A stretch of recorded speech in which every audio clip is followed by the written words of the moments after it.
Ben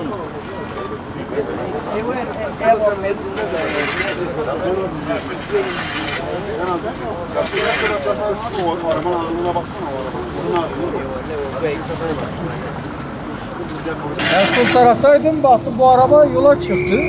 Adam orada dönüş yaptı, kurtaramadı burada.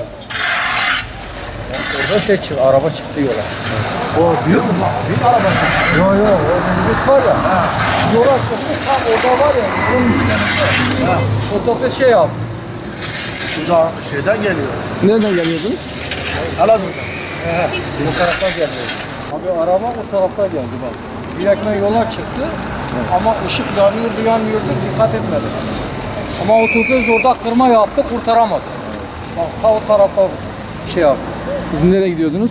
Gidiyoruz. Kavşağı yanlış ne de yapılmış. Kavşak küçüktü. Çocuk oyuncağı gibidir.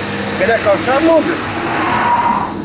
Bingöl'ü yöneticisi yok, mühendisi yok, fayda görmüyor. yok. Ne bu bin Yok da tesislerin yok. hiçbirisi fayda görmüyor kavşaktan.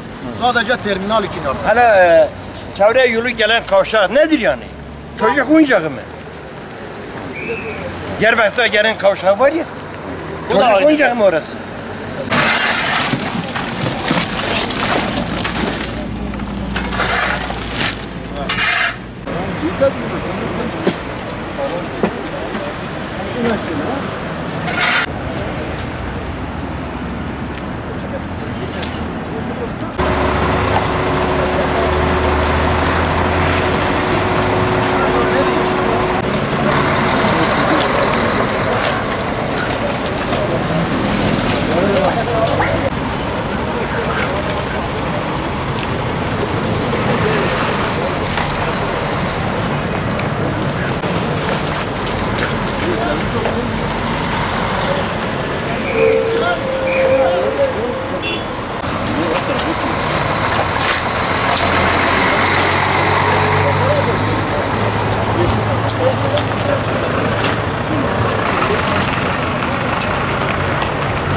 Yerine bak odur ha.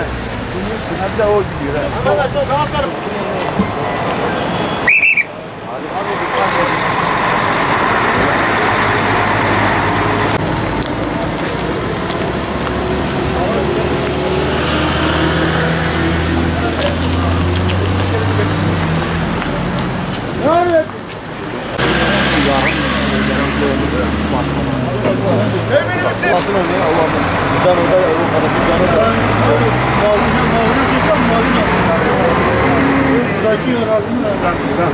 Burada ambulansla götüren arkadaşım.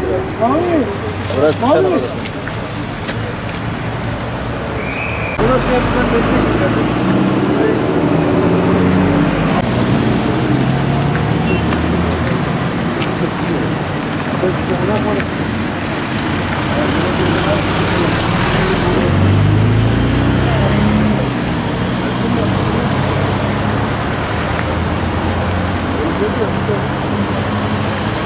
Ya.